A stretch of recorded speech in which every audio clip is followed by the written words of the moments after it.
Penser à la constitution d'un pays, c'est un peu comme le plan d'architecte d'une nation.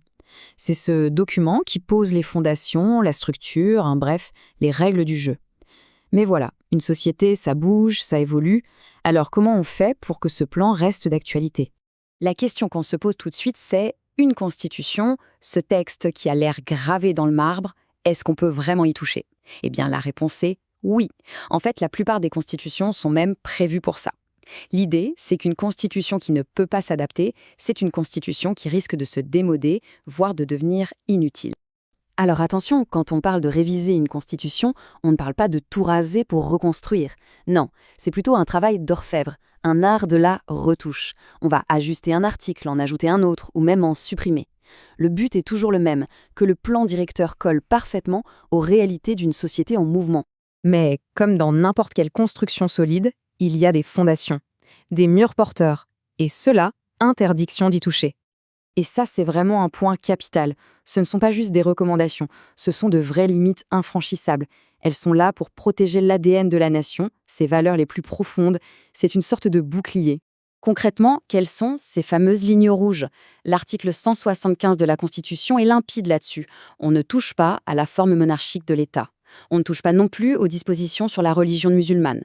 Le choix démocratique du pays, intouchable. Et bien sûr, les droits et libertés fondamentaux des citoyens. Ce sont vraiment les piliers du contrat social. Bon, d'accord. Si on ne peut pas toucher à ces fondations, qui a le droit de proposer des rénovations pour le reste du bâtiment? Qui sont, en quelque sorte, les architectes autorisés à lancer le chantier? En fait, ce n'est pas n'importe qui peut proposer une révision. Ce pouvoir qu'on appelle l'initiative est réservé à un tout petit groupe qui représente les plus hautes institutions du pays. On a le roi, le chef du gouvernement et enfin les deux chambres du Parlement, la Chambre des représentants et la Chambre des conseillers. C'est tout. Ce sont les seuls à pouvoir démarrer le processus. Alors, une fois que quelqu'un a mis une proposition sur la table, comment ça se passe? Eh bien, il y a un cheminement très précis à suivre. Et pour être sûr que tout est fait dans les règles de l'art, il y a un gardien, un arbitre suprême.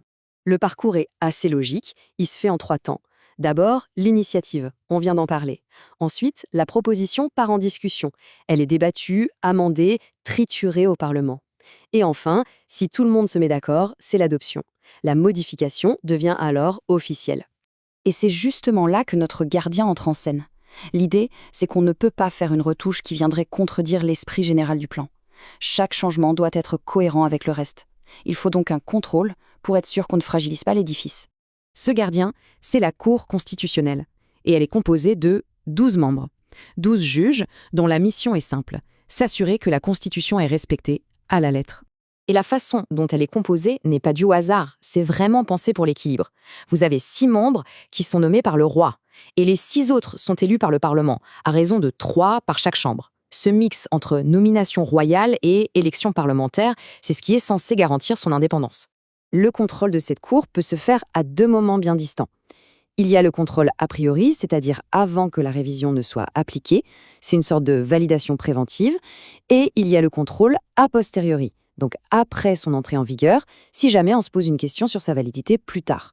C'est un double filet de sécurité. Allez, on résume. Si on devait faire le tri et ne garder que les points les plus importants de tout ce mécanisme, ce serait quoi? Alors, qu'est-ce qu'on retient? Premièrement, la Constitution n'est pas un bloc de béton, c'est un document vivant. Deuxièmement, cette souplesse a des limites bien définies. Les fondations de l'État, on n'y touche pas.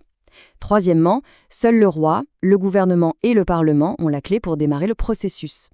Et enfin, la Cour constitutionnelle est là comme un arbitre pour s'assurer que chaque changement vient renforcer la maison et non pas la fragiliser.